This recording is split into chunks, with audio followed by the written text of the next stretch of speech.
Alright guys, welcome back to my YouTube channel. Ito gagawa tayo ng DIY tools natin. Gagawa tayo ng socket. Socket na pwede sa mga motor natin kasi meron tayong impact gun. Hindi siya pwede na, although meron akong ganito na socket. Kaso ang problema dito, hindi siya pumapasok sa mga tornilyo pag sa mga motor-motor kasi masyado malaki yung dulo niya.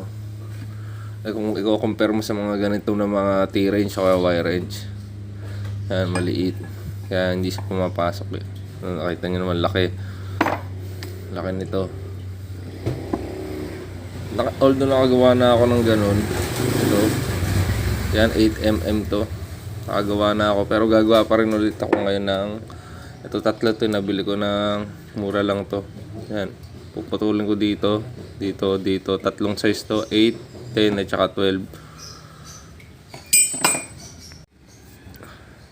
Tapos bibili tayo ng socket na ganito. Ito mumurahin lang to bakal lang to, hindi katulad nung mga mamahaling socket na parang chrome vanadium siya, pero ito bakal lang to.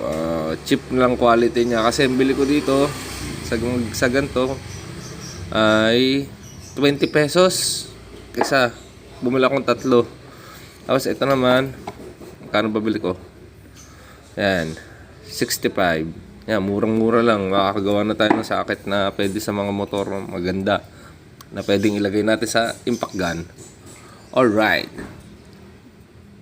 Alright, yan. Ito, naputol na natin isa-isa. Hindi siya pantay-pantay kasi nga alam naman natin mumurahin itong nabili natin tools, pero okay lang sa akin, hindi pantay-pantay yung haba niya. Pero pwede nyo naman i-cut kung maarte kayo or may ano kayo. Yan. Ang ginamit ko dito ay 9mm yan, yung socket na to na half drive, half inch. Yan, para pasok na pasok sa 8 kasi medyo masikip. Yan, ayoko na mag-grinder. Ito sakto lang. Ganyan. Tapos ispatan na natin ng welding yan dyan. Alright guys, yan, na-welding na natin yung tools na gagawin, yung panggagamitin ko. Yan siya. Alright, yan, rock and roll. Sa murang halaga meron na akong ganito. Alright.